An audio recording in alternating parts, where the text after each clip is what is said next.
Hello दोस्तों, आप सभी का स्वागत है आपके अपने यूट्यूब चैनल स्टडी ग्रुप 100 में। तो आज की इस वीडियो में हम लोग एक त्रिभुज के बारे में सभी प्रकार की जानकारी सीखने वाले हैं। जैसे त्रिभुज क्या होता है, या त्रिभुज का क्षेत्रफल कैसे निकालते हैं, या फिर त्रिभुज का परिमाप कैसे निकालते हैं, आदि सभी प्रकार की जानकारी हम लोग इस वीडियो में सीखेंगे।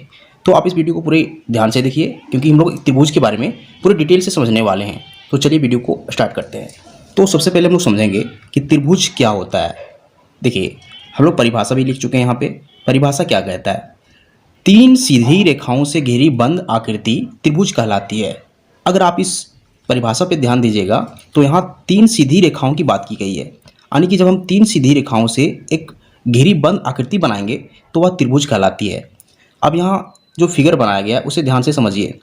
सबसे पहले फिगर में यहाँ ध्यान दीजिए, यहाँ तीन सीधी रेखा तो है लेकिन ये घिरी आकृति नहीं है, यानी कि यह खुला है। यहाँ ये दोनों टच नहीं है, इसका मतलब यह त्रिभुज नहीं है। फिर इस पे बात कीजिए, यहाँ देखिए, यहाँ से यहाँ तक सीधी है, यहाँ भी सीधी है, लेकिन इसमें ध्यान दीजिए, इस भुजा में यहाँ से यहाँ तक देखिए अलग भुजा है, फिर यहाँ से यहाँ अलग भुजा है। इसका मतलब इसमें टोटल चार भुजा हो जाते हैं, इसके लिए यह त्रिभुज नहीं होगा, क्योंकि एक त्रिभुज में मात्र तीन भुजा होती है। अब यहाँ ध्यान दीजिए, इसमें देखिए, यहाँ तो दो भुजाएँ सीधी है, लेकिन तीसरी भुजा देखिए यहाँ टेढ़ी है, यानी कि कर्व है। तो इसका मतलब यह त्रिभुज नहीं कहलाएगा, क्योंकि यह टेढ़ी भुजा है। अब इसमें ध्यान दीजिए, इसमें सारी भुजाएं सीधी भी हैं और तीन भुजा हैं और तीनों एक दूसरे से बंद भी हैं। इसका मतलब यह एक त्रिभुज है। तो त्रिभुज क्या होता है हम लोग समझ चुके हैं। कंडीशन क्या था कि तीन सीधी रेखाओं से घिरी बंद आकृति त्रिभुज कहलाती है। अब चलिए हम लोग त्रिभुज के अलग अलग पार्ट्स के बारे में जानेंगे, यानी कि त्रिभुज के कुछ भाग होते हैं, उन्हें उनके नाम से हम लोग जानेंगे। तो चलिए देखते हैं। तो देखिए, एक त्रिभुज के भाग कुछ इस प्रकार होते हैं। यह एक त्रिभुज है। देखिए, यहाँ जब दो भुजाएं आपस में एक दूसरे को कट कर रही हैं, यानी कि एक दूसरे से टकरा रही हैं, तो यहाँ जो पॉइंट बन रहा है, ये जो पॉइंट बन रहा है, ये शीर्ष कहलाता है। तो इस प्रकार एक त्रिभुज में टोटल तीन शीर्ष होते हैं। देखिए, एक शीर्ष, दो शीर्ष और तीन शीर्ष। इसी प्रकार एक त्रिभुज में तीन भुजाएं होती है। देखिए, ए बी, बी सी और फिर यहाँ से सी ए, टोटल तीन भुजा हैं। और फिर इसी प्रकार एक त्रिभुज में तीन प्रकार के कोण होते हैं। देखिए, ये जो बन रहा है यहाँ कोण कहलाता है। तो टोटल तीन कोण होते हैं। यहाँ एक कोण हो गया, फिर यहाँ भी एक कोण हो जाएगा, इस प्रकार यहाँ भी एक कोण हो जाएगा। टोटल एक दो तीन कोण हो जाएंगे। तो एक त्रिभुज में क्या देख चुके हैं, एक त्रिभुज में तीन भुजाएं होती हैं, तीन शीर्ष होती हैं, तीन कोण होते हैं।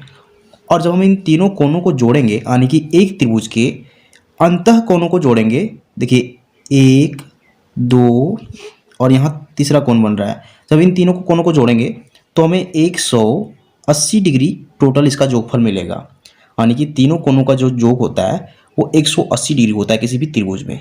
तो हम लोग एक त्रिभुज के बारे में सारी जानकारियाँ सीख चुके हैं।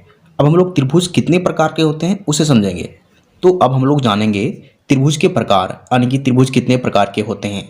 तो देखिए, त्रिभुज को जो बांटा गया है वो दो प्रकार से बांटा गया है। एक होता है भुजा की लंबाई के आधार पर बांटा गया है, और दूसरा जो कैटेगरी है वो है कोण के आधार पर।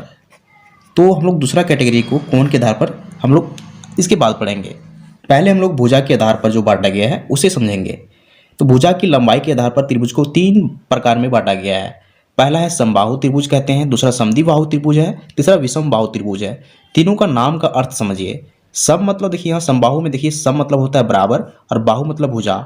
समबाहु मतलब बराबर भुजा वाले, यानी कि जिस त्रिभुज में सभी भुजाएं बराबर होती है वो समबाहु त्रिभुज कहलाती है। यानी कि अगर हम बात करें तो इसकी भी लंबाई, इसकी भी लंबाई और इसकी भी लंबाई तीनों आपस में बराबर होंगे। लेकिन जब समद्विबाहु त्रिभुज की बात करते हैं तो इसमें क्या होता है कि इस त्रिभुज में दो भुजाएं आपस में बराबर होती है। जैसे यहाँ फिगर में दिखाया गया है, देखिए यह भुजा और यह भुजा आपस में बराबर है, लेकिन यह भुजा इन दोनों से बड़ी है, यानी कि अलग साइज की है। तो इसमें दो भुजाएं आपस में बराबर होती हैं, लेकिन तीसरी भुजा बराबर नहीं होती है। तीसरी कैटेगरी में है विषमबाहु त्रिभुज। इसमें देखिए, इसमें तीनों भुजाएं अलग अलग लंबाई की हैं, यानी कि एक भी भुजा बराबर नहीं है। इसमें यह सबसे बड़ी भुजा है, इसके बाद यह, इसके बाद की छोटी भुजा, और सबसे छोटी भुजा देखिए ये वाली है। तो इसका मतलब है इसमें तीनों भुजाएं अलग अलग लंबाई की होती हैं।